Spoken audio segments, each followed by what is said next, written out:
oração para renascer em Deus. Renasci agora.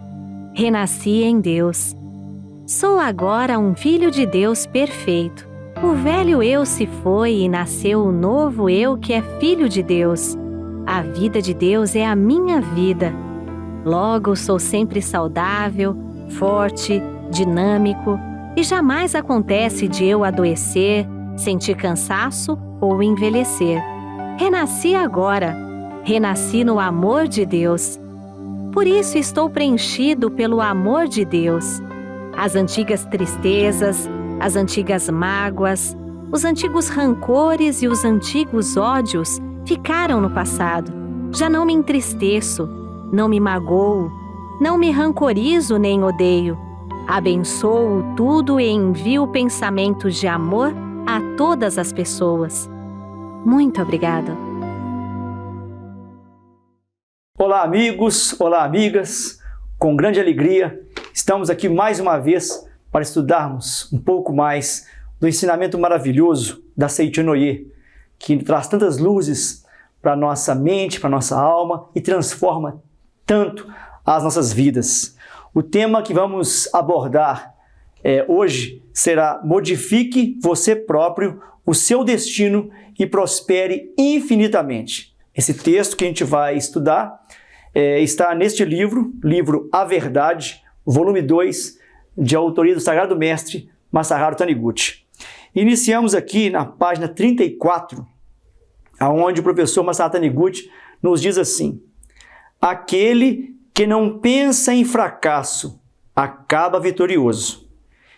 E ele continua dizendo: há pessoas que pretendem navegar em direção ao sucesso, à saúde, com a vela da mente voltada para o fracasso, para a doença. Assim, elas se dirigem para a direção contrária à desejada. Somos atraídos por aquilo que pensamos. Portanto, se imaginarmos o fracasso, seremos atraídos pelo fracasso. Se imaginarmos a doença, seremos atraídos pela doença. Então, vejamos bem, pessoal, que coisa incrível isso, né? Nós criamos a nossa felicidade ou a nossa infelicidade. Muitas vezes nós, quando enfrentamos alguma situação pesada do ponto de vista fenomênico, seja a falta de saúde física ou um problema financeiro, a gente tende a começar a pensar negativo. Por isso que é muito importante, nesse momento, nós fazemos conosco mesmo um trabalho inverso e passamos a pensar positivo, porque esse pensamento positivo, essa nova vibração, vai mudar todo o aspecto negativo que possa estar manifestado em nossa vida. Tem uma história interessante, como eu sou mineiro, eu adoro a história dos grandes mineiros também. Tem um grande mineiro chamado Chico Xavier e tem uma situação que ocorreu com ele certa feita que é bem interessante.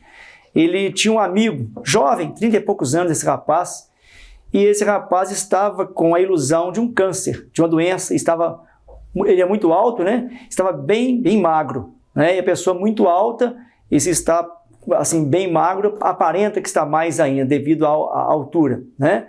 E esse rapaz estava assim, se sentindo tragado pela doença, né? Convencido de que teria que passar por aquilo e que iria desencarnar.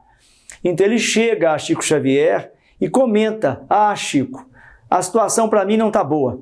Eu acho que Jesus está me chamando. Eu acho que eu vou morrer. Então ele estava resignado dessa situação. E ele esperava que Chico fosse dizer a ele alguma coisa de forma consoladora: ah, meu filho, é isso mesmo, aceita a situação, entrega nas mãos de Deus, vai ser feito o melhor, confie e tal e tal. Essa era a ideia que ele tinha, né? Só que o Chico, ele quebrou paradigmas, ele rompeu com aquela ideia normal que se tem por aí, de simplesmente aceitar a situação e esperar a morte chegar, entre aspas, né? Ele lançou novas luzes na mente daquele rapaz. E como bom mineiro, ele disse para ele: uai, meu filho, você acha que Jesus está te chamando? O rapaz disse, acho não, Chico, tenho certeza, olha o meu estado, estou emagrecendo por causa da quimioterapia, não está sendo nada fácil para mim, eu acho que realmente a minha hora está chegando. Ele disse, meu filho, se você acha que Jesus está te chamando, eu vou te dar um conselho. E ele disse, qual é, Chico? Fala com ele que você não vai. Ele disse, como é que é, Chico?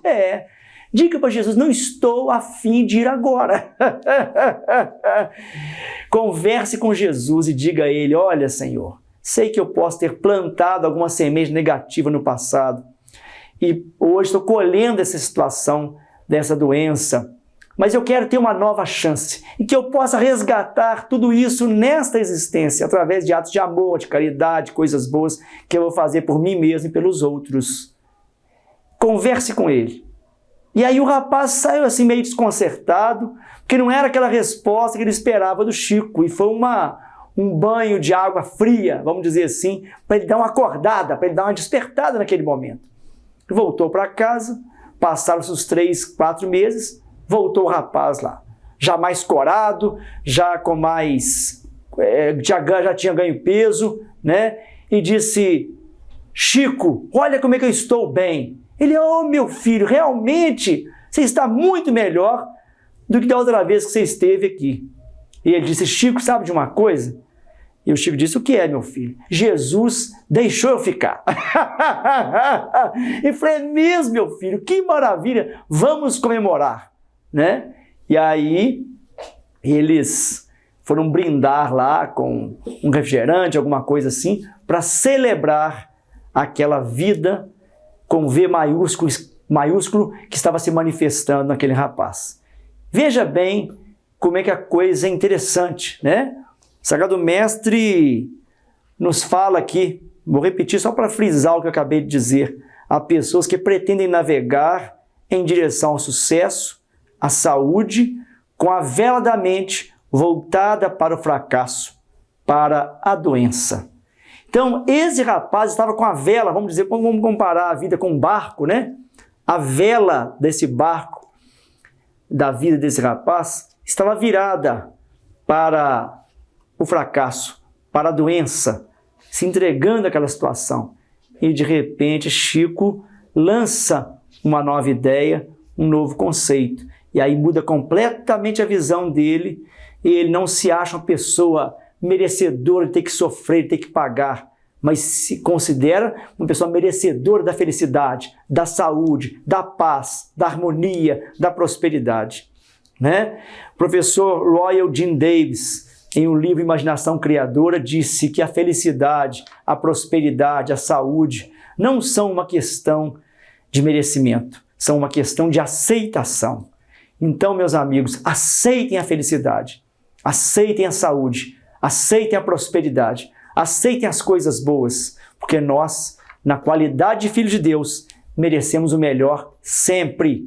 Mas a questão maior, o problema maior, não é a questão do merecimento, como foi dito, é a questão de a pessoa ter consciência que ela veio aqui, não foi para pagar karma, para sofrer, para ser um miserável, mas ela veio aqui para ser feliz. Então é muito importante, porque Deus nos ama profundamente e nos quer ver imensamente felizes. Mas só que nós, muitas vezes, através da autopunição, de conceitos arcaicos, antigos, de pecado, doença, morte, a gente ficou preso a essa ideia que eu sou pecador, eu não sou merecedor da felicidade, porque eu pequei, porque eu falhei. São ideias errôneas que a Seitino vem lançar novas luzes, vem nos mostrar que são ideias equivocadas, que não devem fazer mais parte do nosso escopo, do nosso pensamento, né? Se queremos ter uma vida realmente próspera, uma vida realmente feliz, precisamos mudar essa postura mental.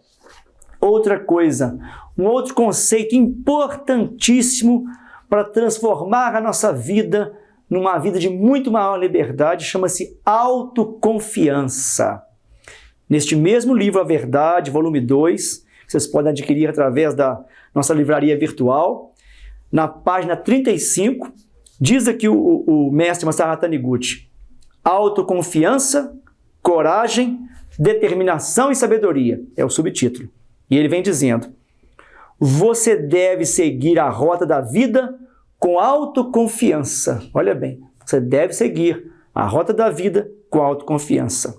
A coragem e a determinação são os propulsores da sua vida, e a sabedoria de Deus é o seu leme. Então veja bem, ele está de novo comparando a nossa vida com um barco, né? As analogias que ele faz são maravilhosas. A coragem e a determinação são os propulsores da sua vida. Olha bem, e a sabedoria de Deus é o seu leme. A coragem e a determinação, não acompanhadas de sabedoria, estão fadadas a encalhar como um barco sem leme. Se você quer receber a orientação da sabedoria de Deus, deve ajustar o foco da mente em Deus e sintonizar com Deus. Para isso, deve praticar a meditação Shinsokan ou orar pelo menos uma vez por dia, procurando assim dirigir a sua mente para o mundo de Deus. Veja bem que ele cita meditação Shinsokan. O que é meditação Shinsokan? Para quem já está participando das atividades da Seiichi Noye, é um termo comum, né? Mas para quem está chegando agora, está tendo contato com o ensinamento da Seiichi Noye pela primeira vez, Shinsokan, você consegue maiores explicações neste livreto aqui, ó, Meditação para Contemplar a Deus, Shinsokan e outras orações, que também você pode adquirir pela livraria virtual da Seiichi Noye. O que é Shinsokan? Shin significa Deus em japonês. So, pensar, e kan, contemplar. Então, aqui tem explicado de forma pormenorizada a postura, como você vai praticar a meditação, as palavras que você vai falar. Então, tem toda a meditação aqui de uma forma bem clara, bem explicativa, em que você vai aprender facilmente a praticar essa maravilhosa meditação para pensar e contemplar Deus no seu interior. Adquira esse livreto que realmente tem toda a explicação ali de forma fantástica. E o professor Masato Taniguchi vai se referir à autoconfiança em várias publicações. Na medida que vocês forem lendo os livros da Seiichi Noye, vocês verão como que ele se refere à autoconfiança em vários livros. Também neste outro livro aqui, né, um livro maravilhoso também, chamado Guia para uma Vida Feliz, né, um livro maravilhoso, na página 80, o professor Masato Taniguchi fala do poder da autoconfiança. Ele diz assim: o poder da autoconfiança. Aquele que confia em si conquista a confiança dos outros.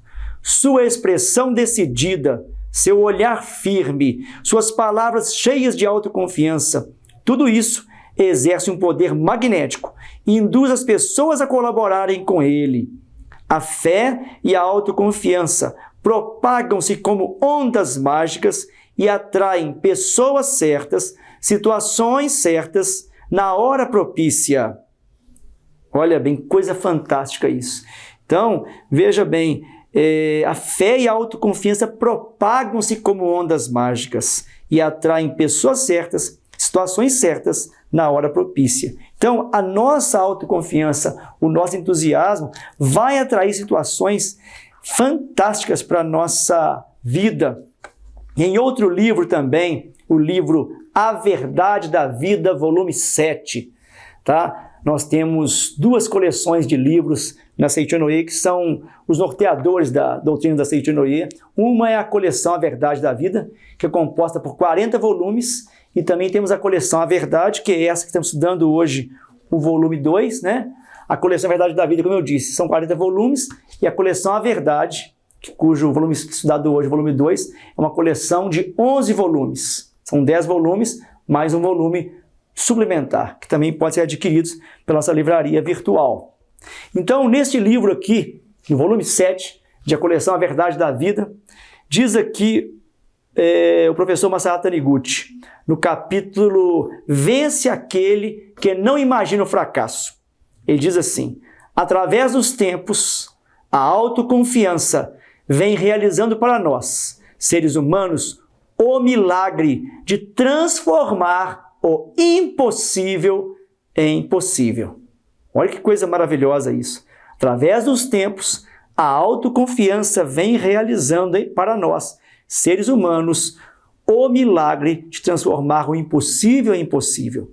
Não fosse a autoconfiança, os grandes cientistas e inventores da história da humanidade teriam fracassado em seus trabalhos e os grandes navegadores teriam retornado antes de chegar a seus destinos. Não há dúvida de que, sem a orientação do farol da autoconfiança, pessoa alguma teria se aventurado nos mares nunca antes navegados. Então, veja que coisa linda isso. Através dos tempos, a autoconfiança vem realizando para nós, seres humanos, o milagre de transformar o impossível em possível. Então, quando nós nos arrimamos à autoconfiança, tudo na nossa vida começa a se transformar de uma forma fantástica, né? Então, quando se trabalha a autoconfiança, quando se trabalha a autoestima, quando se trabalha o autoamor, está-se trabalhando o seu marketing pessoal. Como é que está o seu marketing pessoal? Como você se vê? Isso é muito importante. Como anda o seu marketing pessoal? Trabalhe sua autoconfiança. A autoconfiança, como eu disse, também está relacionada com a autoestima. O que é autoconfiança? A autoconfiança caracteriza-se pela capacidade de acreditar em si mesmo. Trata-se de acreditar no seu poder de superação dos desafios para alcançar os seus resultados desejados. O que é autoestima? Autoestima é a forma como o indivíduo se vê e a sua capacidade de amar, de se amar independentemente da situação. O que é autoamor? É o amar profundamente a si mesmo. É o sentir paixão por si. Olha que interessante. Autoamor é sentir paixão por si mesmo, mas não coisa do ego, da vaidade, do narcisismo, nada disso. É paixão pelo seu Deus interior. É contemplar a divindade que está dentro de você, que habita dentro de cada um de nós, né? E é muito importante isso porque na história da Bíblia, né, dentro da Bíblia, há uma passagem, eu gosto de estudar também a Bíblia, é uma passagem bíblica em que algumas passagens bíblicas que se referem a João Evangelista, né? João Evangelista, em alguns momentos da Bíblia, é colocado como o discípulo mais amado por Jesus. E eu fiquei curioso com aquilo, mas João é o mais amado? Por quê, né? E o mestre, abrindo um parênteses aqui, o mestre Masaru Taniguchi nos diz que dos 4 evangelhos, né? Dos 4 evangelhos que se tem no Novo Testamento, o mais espiritual dos 4 é o Evangelho de João. Até que a Seitonoi também tem um livro em que ela aborda o Evangelho segundo João, abordada na visão da Seitonoi. É bem interessante, né? Um livro que faz a referência, o estudo de cada tópico do Evangelho de João. Vale a pena. Então, a gente observa, né, que em vários momentos disse lá, João, o discípulo amado. Falei, mas quem foi que disse que João é o mais amado? Né? Porque João é uma figura interessante do Evangelho, porque é o único discípulo de Jesus que não morreu de morte matada. Morreu de morte morrida. Ele não sofreu nenhuma tortura no sentido assim de não morreu em torturas ou de forma trágica como outros discípulos morreram, né? Porque Jesus, ao encontrar com ele na praia, João tinha 16 anos e Cristo olha para ele e disse: "Este não provará da espada", e assim o foi, né? Mas por que é dito que João, quem disse que João é o discípulo mais amado? Fui pesquisar e fui achar lá, adivinha onde está isso dito? No Evangelho de João. Em João, capítulo 21, versículo 20, está assim escrito: "E Pedro, voltando-se, viu que eu seguia aquele discípulo a quem Jesus amava, e que na ceia se recostara também sobre o seu peito. João, capítulo 21, versículo 20. Então, quem disse que João é o discípulo mais amado? Ele mesmo. Isso é marketing pessoal, minha gente. Marketing pessoal na história bíblica. Veja bem, se ele era o mais amado ou se não era, não faz diferença. Ele vendeu o peixe dele. O importante é que ele se achava, eu sou o cara. Eu sou aquele que Jesus mais ama. Tanto é que após a crucificação, todos os discípulos sumiram, entre aspas, né? Ficou apenas João ao lado da cruz, junto com Maria, mãe de Jesus. E Jesus, antes de desencarnar, olha para os dois e diz: mulher, eis aí o teu filho. Filho, eis aí tua mãe.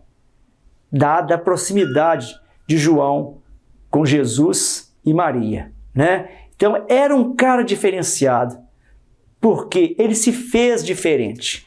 Ele gostava de si mesmo. Ele aceitava assim como um discípulo amado, um discípulo escolhido. Você se sente amado? Se sente escolhido? Se sente valorizado? Se não se sente, mude esse conceito, mude essa ideia que você tem a respeito de você mesmo, através da autoconfiança, através do autoamor, através da autoestima. É um trabalho que temos que fazer conosco mesmo. É muito importante termos um novo conceito a nosso próprio respeito. É isso que Deus espera de nós. Ele conta conosco, né, para que a gente possa realmente manifestar a nossa divindade.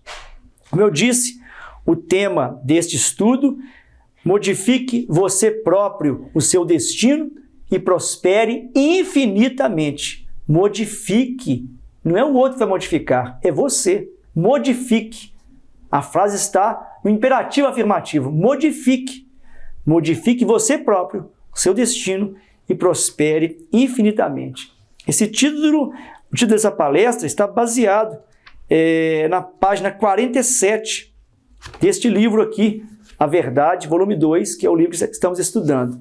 Diz aqui na página 47: a mente é uma força motriz e todas as coisas são movidas pela mente, direta ou indiretamente. Olha bem, a mente é uma força motriz e todas as coisas são movidas pela mente, direta ou indiretamente.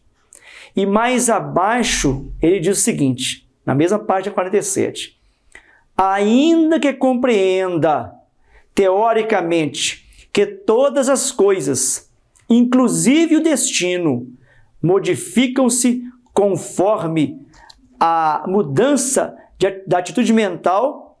Olha bem, ainda que compreenda teoricamente que todas as coisas, inclusive o destino, modificam-se conforme a mudança da atitude mental, se você não a mudar efetivamente, é como ter aprendido a cozinhar arroz, mas não cozê-lo nem comê-lo e ficar passando fome.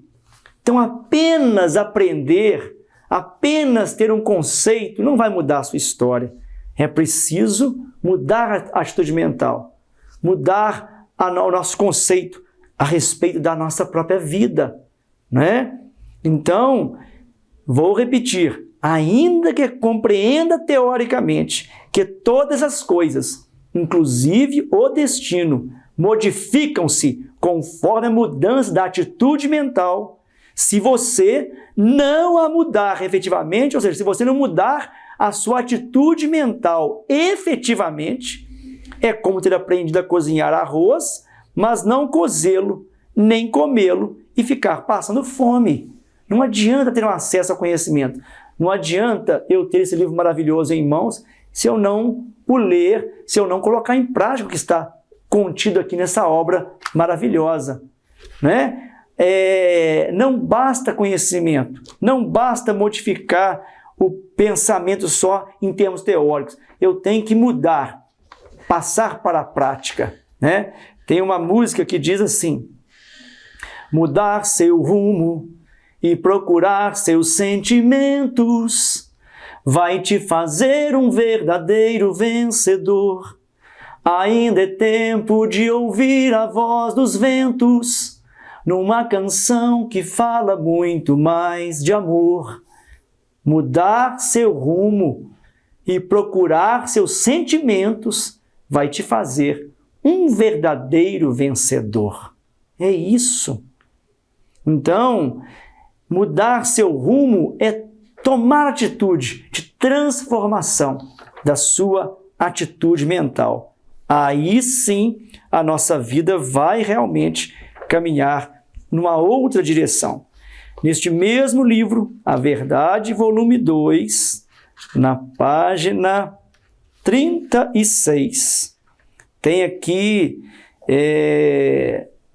um título dizendo assim: dando o primeiro passo no reino da felicidade. Dando o primeiro passo no reino da felicidade. Ele diz aqui: quando você deixar totalmente de pensar na doença, terá dado o primeiro passo em direção à concretização da saúde. Quando você deixar totalmente de pensar na pobreza, terá dado o primeiro passo dentro do portal da riqueza. Quando você deixar totalmente de pensar no fracasso, terá dado o primeiro passo no reino do sucesso. Mas dar o primeiro passo não é o suficiente. Você deve mudar a direção dos seus atos. É isso. O primeiro passo é muito importante, mas só ele não irá transformar a nossa vida. Eu tenho que mudar a direção dos meus atos. Se eu quero realmente ser feliz, eu preciso fazer essa virada na minha vida, né? Na parábola do filho pródigo, nós vemos, o que é uma parábola? Uma parábola é umas histórias que Jesus contava, né? Que não aconteceram efetivamente, mas eram histórias que ele contava para exemplificar, dar lições, dar novos conceitos àqueles que o ouviam. Ele explicava de uma forma didática, com ideias que eles conheciam, para facilitar a compreensão, né? A parábola do filho pródigo, ela tem um momento em que todos conhecem essa história, né? Em que a história é que o pai tinha 2 filhos e ele, um filho mais novo, pede a parte da herança e o pai não queria fazer aquilo, mas atendendo à vontade do filho, divide a herança, passa uma parte para o filho e o filho sai pelo mundo afora e gasta todo o dinheiro, a parte que ele tinha, e no texto bíblico ele vai ficar no chiqueiro com os porcos, se alimentando, cuidar de porcos, se alimentando do resto do que os porcos comiam, né? E é interessante que lá ele começa a refletir sobre a vida dele. Meu pai está em casa com seus servos, seus empregados, uma vida maravilhosa, e eu aqui nesse fundo do poço, sem ter nada mais para caminhar. Cheguei no ponto final, vamos dizer assim. Ele toma uma decisão. Olha o que o livro fala conosco aqui, ó. Veja bem. Quando você deixar totalmente de pensar no fracasso, terá dado o primeiro passo no reino do sucesso. E o texto fala que ele caiu em si. Caiu em si. E alguns estudiosos falam que cair em si é a maior queda que o ser humano pode fazer para o seu soerguimento. E o texto diz assim, texto bíblico: e caindo em si, ele refletiu. Aí as palavras do filho pródigo: irei ter com meu pai e dir-lhe-ei: pai, pequei contra os céus e contra ti. Já não sou digno de ser chamado teu filho, mas conta-me entre os teus servos. No conceito, né? Pequei. Na verdade, o pecado não existe. A gente aprende na seitoria, mas o conceito da época tinha essa ideia. Pequei contra os céus e contra ti. Já não sou digno de ser chamado teu filho, mas conta-me entre os teus servos. e ele toma ali a decisão de voltar à casa do pai, pedir perdão ao pai. Esse foi o primeiro passo. Vou repetir aqui, ó. Quando você deixar totalmente de pensar no fracasso, terá dado o primeiro passo no reino do sucesso. E aí o mestre nos adverte. Mas dar o primeiro passo não é o suficiente. Então é isso. O filho pródigo deu o primeiro passo, tomou a decisão. Mas só tomar aquela decisão não o levaria de volta à casa do pai. Não é? Você deve mudar, diz o mestre Masaru Taniguchi, na parte 36 de O Livro A Verdade, volume 2. Você deve mudar a direção dos seus atos. E aí ele sai do chiqueiro dos porcos e vai em direção à casa do pai. É uma história que Jesus contou. Não foi real, como eu disse, não aconteceu, mas é uma história que ele contou para exemplificar. Mas vamos supor que fosse um caso real. Imagina bem se fosse uma pessoa caminhando de volta à casa do pai. Quanta coisa podia passar na cabeça dele. Meu Deus do céu, eu gastei o dinheiro do meu pai. Eu vou chegar lá. Será que meu pai vai me receber de volta? Será que ele vai me chamar de filho ingrato? Vai me xingar, vai me escorraçar de casa, mandar voltar para o chiqueiro dos porcos? Imagino que muitas coisas passariam pela cabeça do indivíduo. Mas ele não ficou no primeiro passo. Ele segue em direção à casa do pai. E o texto fala que ao chegar próximo à casa do pai, aonde que estava o pai? Estava dentro de casa? Não. O pai também não foi buscar lá no chiqueiro dos porcos, mas o pai estava à porta da casa. E ao avistá-lo, o pai não espera que o filho chegue até a porta da casa. Ele corre ao encontro do filho. Abraça-o, oscula-o, ou seja, beija-o, né? E manda que traga uma capa, traga um anel, que é o sinal da unidade da família, né? Sapatos novos, e leva o filho para casa e manda fazer uma festa, porque este meu filho estava morto e viveu, estava perdido e foi encontrado. É isso que Deus faz com cada um de nós, que às vezes nos comportamos como filhos pródigos, tá certo? A gente foge da casa do pai, acha que pode resolver as coisas por nós próprios. E a fonte da nossa energia, da nossa alegria, da nossa felicidade, da nossa saúde, da nossa prosperidade está na casa do pai. Não a casa física, mas a casa interna. Que pai é esse? É Deus, dentro de cada um de nós. Então, voltar-se para a casa do pai é um dever nosso se queremos realmente a felicidade. Mas para isso, temos que ter atitude. Não adianta ficar na decisão. Hoje eu vou ler esse livro. Ou vou estudar, a partir de hoje eu vou estudar esse livro. A partir de hoje eu vou fazer isso, fazer aquilo. Só decidir não modifica a nossa vida. Eu tenho que partir para a ação. Né? Isso é muito importante. Aí sim a gente vai ter uma vida muito mais liberta em vários aspectos da nossa vida. Precisamos realmente trabalhar nesse sentido. Mudar o nosso conceito a respeito da nossa vida, né? Muito importante isso. Então, diz aqui no final da parte 36, início da parte 37, se apesar do esforço a pobreza o alcança, é porque os seus atos não estão sendo guiados pela sabedoria de Deus, e você vagueia pelo beco da pobreza. É necessário abrir a janela da sua mente para Deus, através da meditação Shinsokan ou da oração.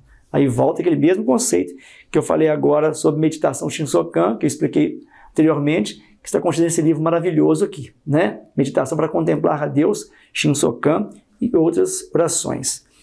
Então, precisamos realmente transformar a nossa vida de uma forma dinâmica, de uma forma direta, né? Então, e vem aqui um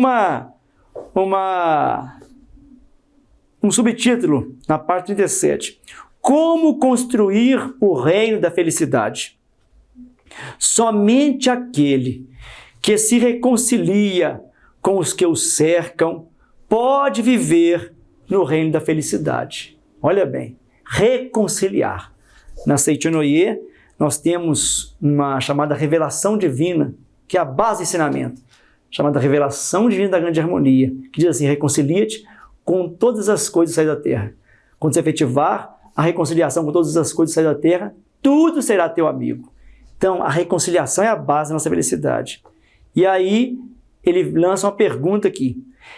Que deve fazer para se harmonizar com o que os rodeiam?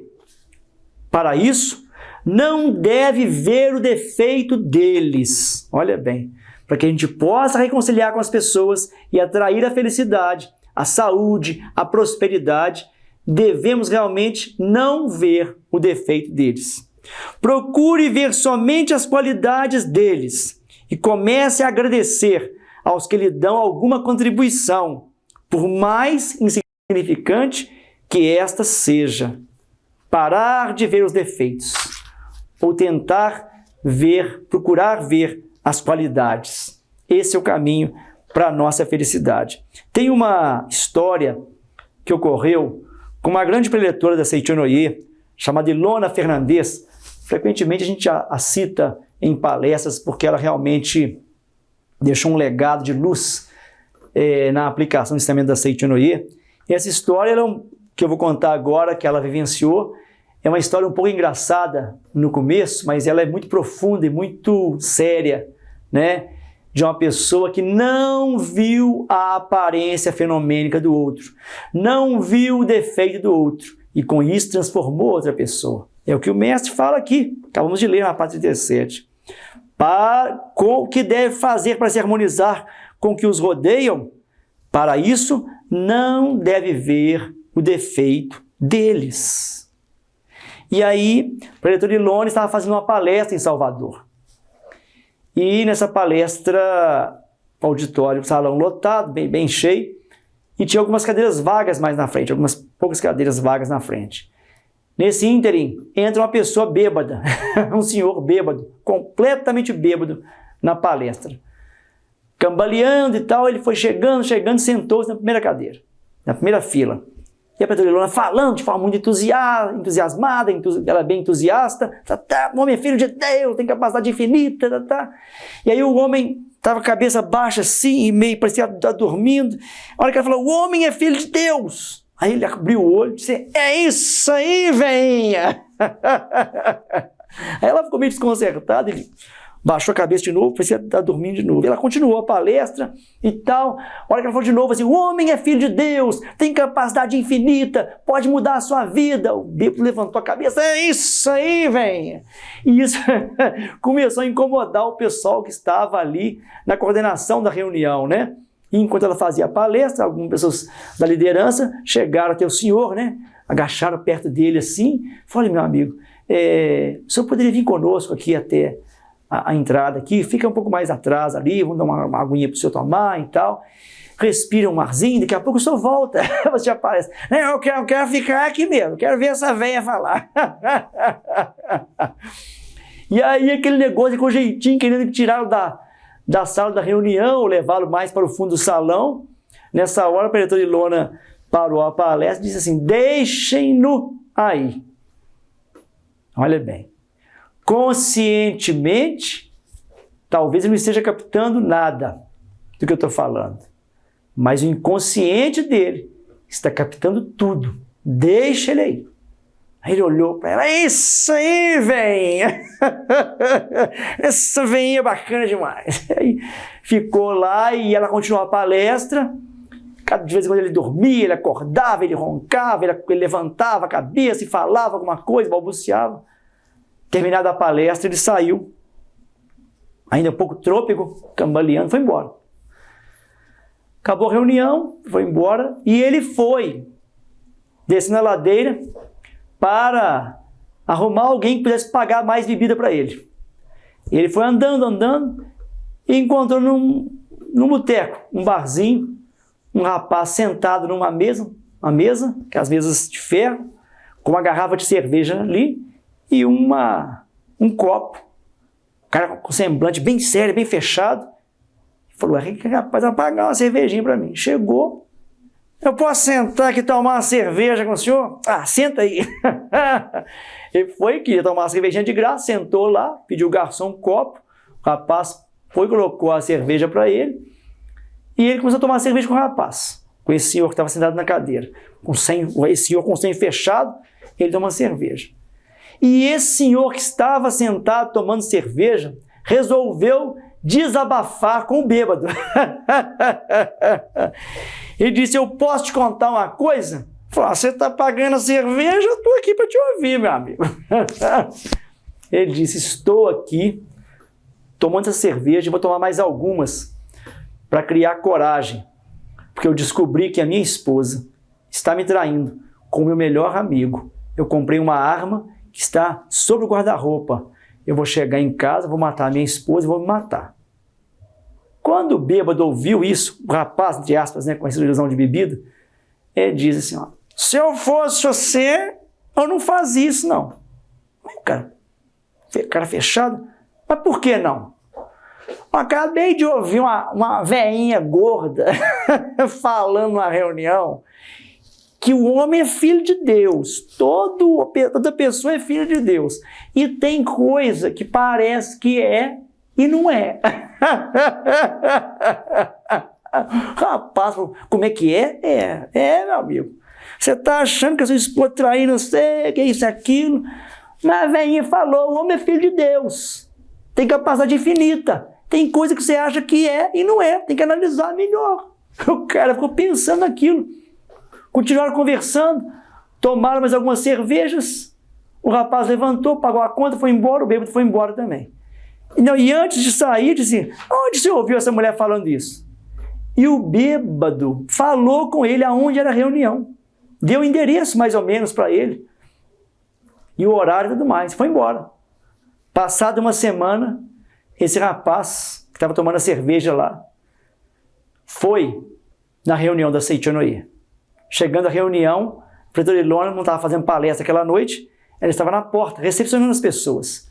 E quando chegou uma pessoa pela primeira vez, ninguém conhece, pergunta, né? Alguém te convidou e tal, ela cumprimentou a ele, tudo, disse, alguém convidou o senhor para vir, é a primeira vez que o senhor vem na reunião? Ele disse, é a primeira vez que eu venho, ele estava ali. Chegando, né, disse, é a primeira vez que eu venho, e quem convidou? Falou, olha senhora, a senhora não vai acreditar. Semana passada, nesse mesmo dia, na semana passada, eu estava num boteco, num bar, tomando cerveja e criando coragem, porque eu iria matar a minha esposa, porque eu achava que a minha esposa estava me traindo com o meu melhor amigo. Eu tomando cerveja, criando coragem para ir para casa, fazer o que eu queria fazer, chegou uma pessoa com a ilusão, bebia, uma pessoa bêbada lá, e começou a tomar cerveja comigo e disse que tem coisa que parecia e que não era verdade. E que disse que ouviu uma velha gorda falando sobre isso na reunião passada. A irmã ficou meio em pé da vida porque a velha gorda era ela, né? E ele disse que a mulher falou um monte de coisa e que a gente deveria pensar melhor, porque muita coisa que a gente já achava que era, não era. Que a gente tinha que ver a coisa por outro aspecto, tinha que ver a imagem verdadeira. Não é? Ver o aspecto positivo, ver o lado bom, né? Ver a melhor parte. E aí eu vim, ele falou, mas aonde que era a reunião, achei aqui, e vim, na verdade, não foi para a reunião.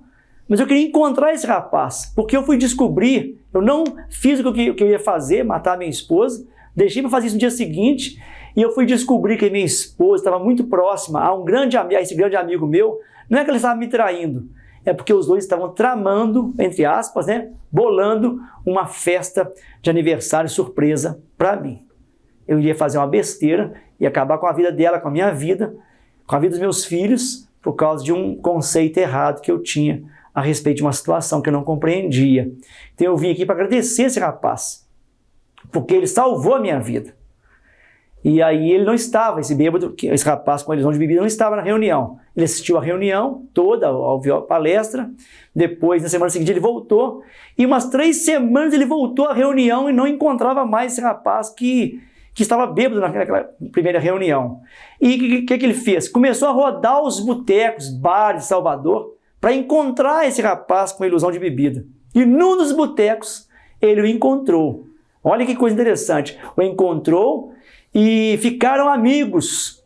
E ele, né, levou esse rapaz com ilusão de bebida para os alcoólicos anônimos e ele saiu da bebida. Veja bem, quem ajudou quem? Ambos foram ajudados. Por quê? que isso aconteceu? Porque uma pessoa, no caso, a preletora Ilona, não viu os defeitos, não viu a imagem de bêbado, viu um filho de Deus, que na essência dele, na imagem verdadeira dele, no inconsciente, ele estava captando toda a verdade. É o que diz aqui, ó. Então, que fazer para se harmonizar com o que os rodeiam? Para isso, não deve ver o defeito deles. É isso que ela fez.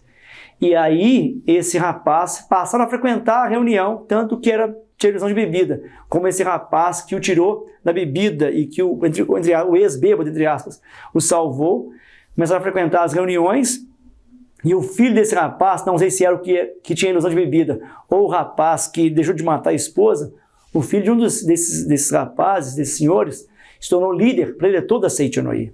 Então, veja bem como é que vidas se modificam quando nós somos capazes de ver além dos defeitos. Somos capazes de harmonizar com uma situação, como a preletora Ilona foi capaz de se harmonizar com uma situação que era desestabilizante. Uma pessoa incômoda com palavras desagradáveis numa reunião, e ela foi capaz de transcender aquilo e ver além, né?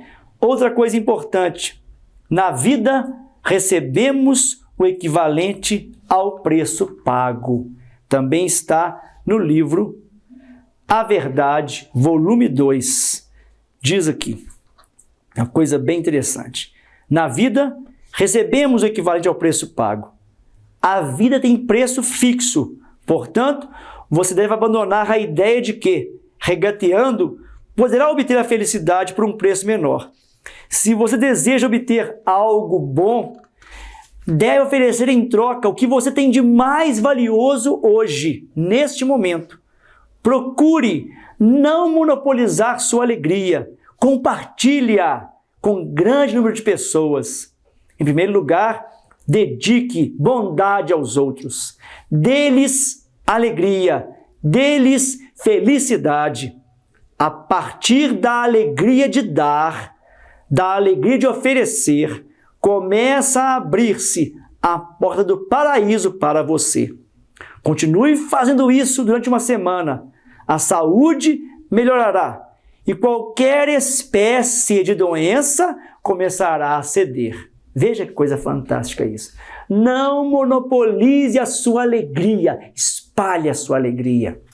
Pague o preço justo, não regateie, tá? Do ponto de vista econômico, para de pechinchar. Tá? Quando você pechincha demais, quer desconto daqui, desconto dali, na ideia, na cabeça está o quê? Eu sou pobre, eu não tenho condição de pagar, eu tenho que ter um preço melhor, eu tenho que levar vantagem. Não é isso. Pague o preço justo. Se você quer que o seu produto, o produto que a sua empresa fornece, ou o serviço que a sua empresa presta, tenha um preço justo no mercado, sejam valorizados no seu trabalho, você também tem que pagar o preço justo em tudo. Não é essa ideia, tire esse conceito de querer levar vantagem. Eu quero pagar o melhor preço e receber o máximo. Não, pague o preço justo em tudo na vida. Não só no ponto de vista financeiro, mas na vida. Dê o seu melhor para o outro, para as pessoas o tempo todo, né? Isso é muito importante. A vida tem preço justo, portanto, você deve abandonar a ideia de que regateando poderá obter a felicidade por um preço menor. Pague o preço. Tudo na vida tem um preço. Muitas coisas a gente paga com dinheiro. Outras coisas nós pagamos com esforço, com dedicação, com persistência. É muito importante a gente ter essa visão aberta. Pague o preço justo, gente. Pague o preço justo. Tem uma história interessante de um rapaz jovem, 18 anos, que tinha feito 18 anos recentemente, já de carteira de motorista, mas não tinha carro. E aí ele pediu ao pai o carro emprestado para sair com a namorada dele, né? Ô pai, empresta o carro para eu sair com a minha gatinha. O pai dele era um cara muito estudioso, uma pessoa muito de fé, estudioso da Bíblia e tal. Aí, empresta o carro para eu sair com a minha gatinha. O pai diz, meu filho, empresta o carro, sim, pra você sair com seu namorado. Mas, para emprestar o carro, eu vou exigir 3 condições. E quais são, meu pai? Primeira delas, meu filho, é que você melhore as notas da escola. Suas notas escolares estão péssimas. Segunda coisa é que você passe a ler mais a Bíblia, estudar mais o Evangelho, né? Eu estudo tanto o Evangelho, você não estuda nada do Evangelho. E a terceira coisa é você cortar esse cabelo. O rapaz tinha um cabelão, a tocha. Corta esse cabelo. Ah, é, pai? Só isso? É. Beleza. Trato feito. Passaram-se alguns meses, 2, 3 meses, volta o rapaz lá. Chegou lá, o cabelinho estava lá, o cabelão. Não cortou o cabelo. Chegou, começou pela Bíblia. Ó, pai, aqui a Bíblia. E mostrou o texto para ele, tudo marcado, marca-texto, anotações. Ô, meu filho, que bacana. É, pai, estudando Evangelho pra caramba, li tudo, estudando pra caramba Evangelho. Meu filho, parabéns, você realmente leu bastante, hein? Pegou boletim escolar, olha minhas notas, pai. Nossa, meu filho, parabéns, parabéns, puxa vida, hein? Só notão. É, pai, inclusive já estou aprovado. Ô, meu filho, parabéns. Bacana, né? Mas você lembra, filho, que eu te falei que eram 3 coisas? Ler a Bíblia, melhorar as notas e cortar o cabelo. Estou vendo que o cabelo continua aí a tocha. Filho disse, jovem, adolescente, tem jeito para tudo, né? Sabe o que é, meu pai? Em eu, estudando a Bíblia, observei, meu pai, que os grandes personagens da história bíblica tinham um cabelo grande, pai. Pai pensou, ué, mas eu não tinha pensado nisso, é mesmo? Eu falei, é, pai. Absalão tinha um cabelão, até rimou. É, meu filho, é verdade, Absalão tinha um cabelo grande. Sansão, meu pai. Sansão também, segundo o texto bíblico, tinha um cabelo grandão, pai. E segundo a narrativa lá, ao cortar o cabelo de Sansão, ele ficou fraquinho. Imagina bem, pessoal, se isso fosse verdade, eu estava ferrado. Aí ele falou, meu pai, meu filho, é verdade, Sansão também tinha um cabelo grande. E o filho notou que o pai estava entrando na dele. Falou, agora eu vou dar o golpe de misericórdia e vou pegar o carro para sair com a minha gatinha. Ô pai, até Jesus, meu pai, o nosso mestre, tinha um cabelo grande cortado à moda Nazarena. Pai, meu filho, é verdade, Jesus também tinha um cabelo grande, é verdade, meu filho, é verdade. Então, pai, por isso não cortei meu cabelo. Então, meu pai, me empresta o carro para você com a minha namorada? Pai, não. Ué, mas não por quê, meu pai? Meu filho, analise comigo. Todos esses a que você se referiu são grandes personagens da história bíblica. São pessoas admiráveis. Mas faça uma análise comigo. Todos eles andavam a pé. Quer o carrinho de papai, meu filho? Corta esse cabelo. O que eu quero dizer com essa brincadeira, com essa história, pessoal? Pague o preço justo.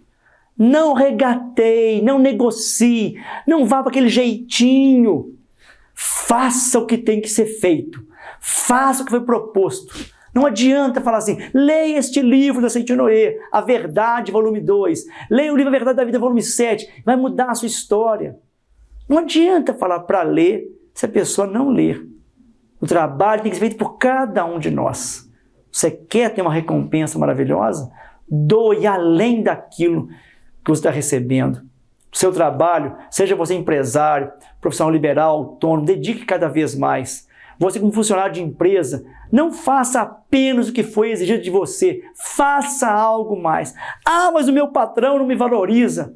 Não interessa, a vida valoriza. Pode ter certeza, se você se dedicar de corpo e alma ao seu trabalho e der mais do que aquilo que foi pedido, pode ter certeza que se aquela empresa não te valorizar, vão abrir-se outras portas e você vai ter um reconhecimento muito maior.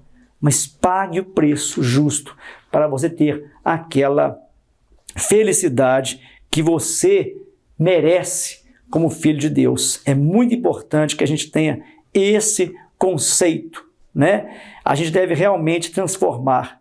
Outra coisa importante para que a gente possa mudar a nossa postura mental, né? Na página 45 de o livro A Verdade, volume 2, diz aqui o mestre Masaharu Taniguchi: ande confiante, consciente de ser filho de Deus. Ande confiante, consciente de ser filho de Deus. E ele faz uma pergunta: por que você está tão encolhido, fazendo-se pequeno? Por que você está tão encolhido, fazendo-se pequeno? Por que está rastejando como um cachorrinho? Você não é filho de Deus? Por que não endireita o corpo e anda ereto e confiante pela estrada da vida? Por que está com um semblante tão desanimado? É porque a sua mente não conscientiza que você é filho de Deus. O melhor remédio que espanta todas as infelicidades, fraquezas, desarmonia e falta de saúde é a conscientização de que o homem é filho de Deus. Olha, o melhor remédio que espanta todas as infelicidades é a conscientização de que o homem é filho de Deus. Esse é um conceito que a gente deve trabalhar em nós mesmos, né? Tem uma história interessante que eu acho que eu já contei uma vez, mas vou contar mais uma vez, que cabe aqui no contexto dessa história. Que na primeira vez que Roberto Carlos foi ser entrevistado pelo Jô Soares, no programa Jô Soares 11h30, ainda no SBT, em 1995,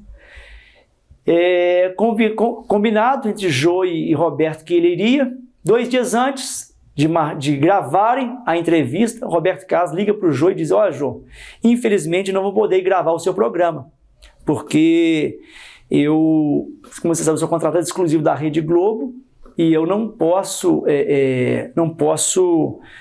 por força de contrato, sair da Globo para outra emissora. Conversei com o Boni, que é o diretor da Globo, e ele autorizou a minha ida ao SBT, mas ele viajou, não deixou nada por escrito, autorizando a minha saída, a minha ida ao SBT gravar o seu programa. O Jô, na época, estava no SBT ainda. E há uma pressão interna na emissora para que eu não vá. Então, não vou ter como ir agora. E o Jô tem uma sacada de mestre, de gênio. Senhor Roberto, esquenta a cabeça, não. A gente é amigo há muitos anos.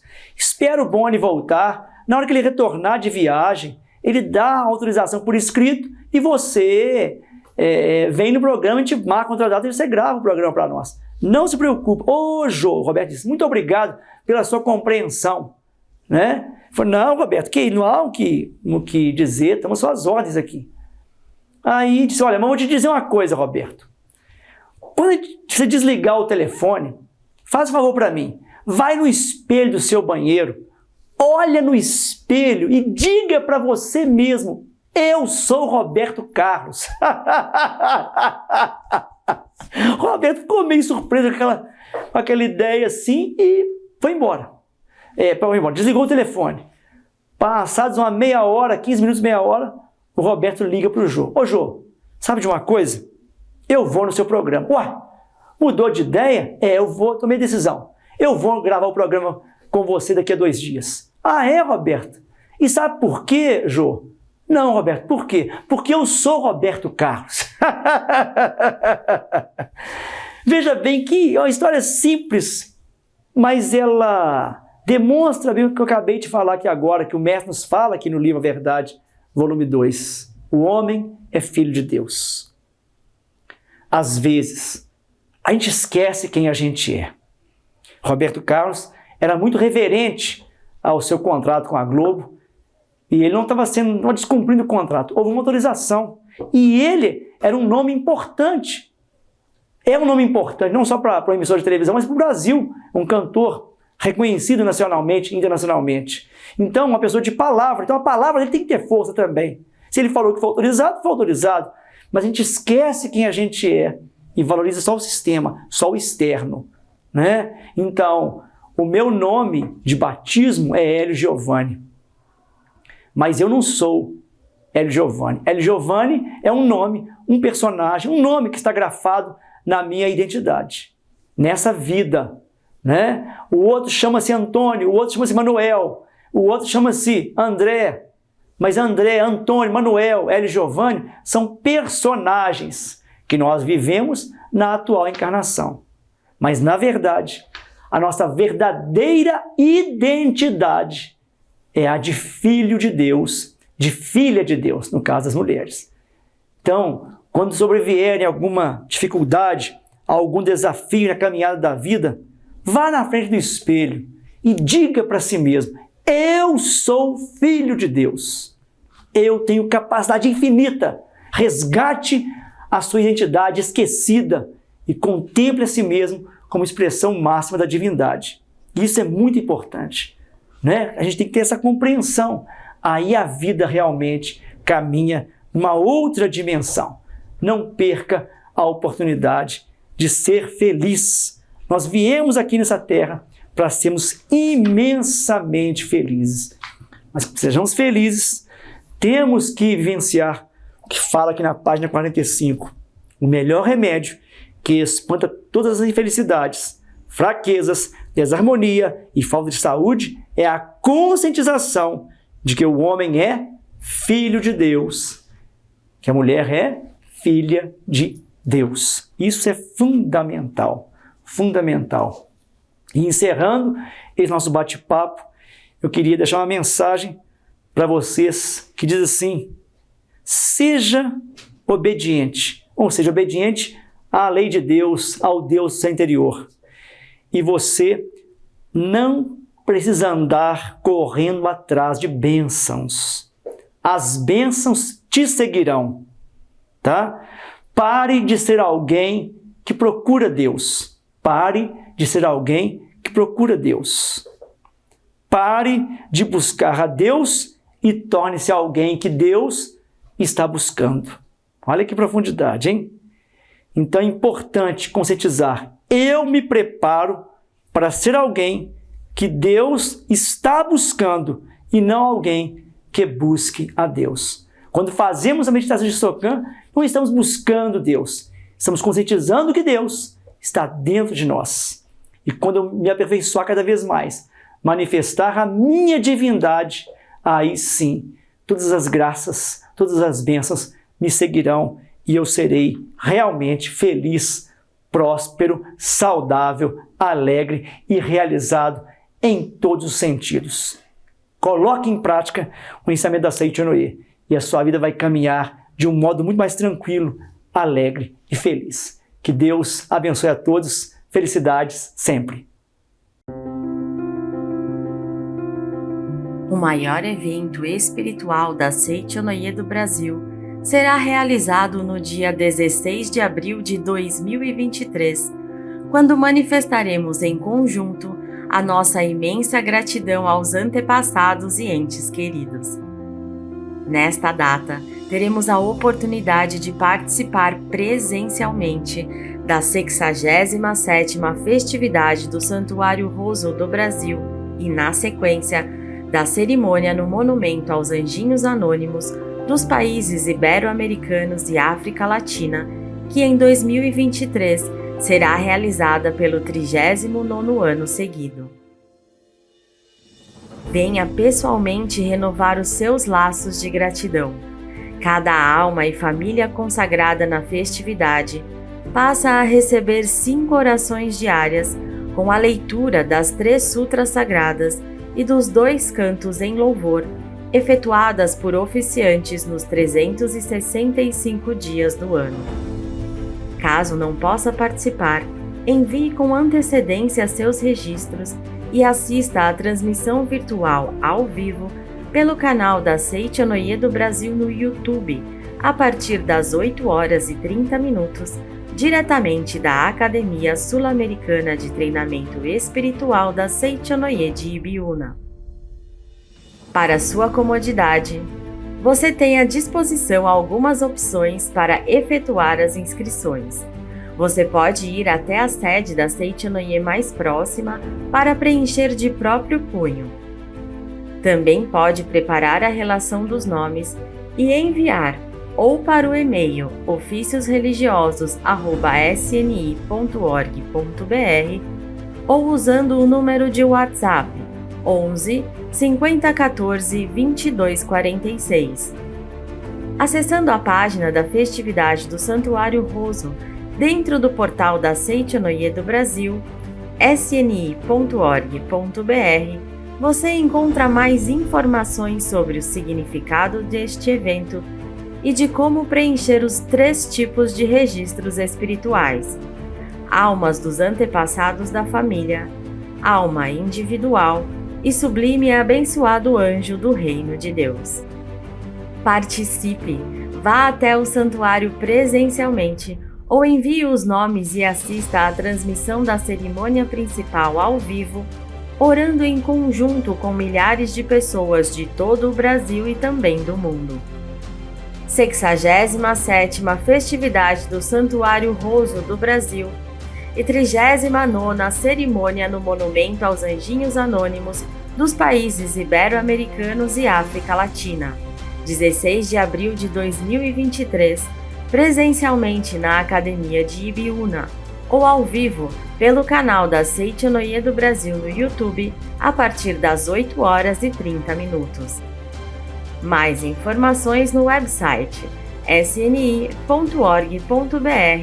acessando a aba Seichonoye Doutrinário. Muito obrigado!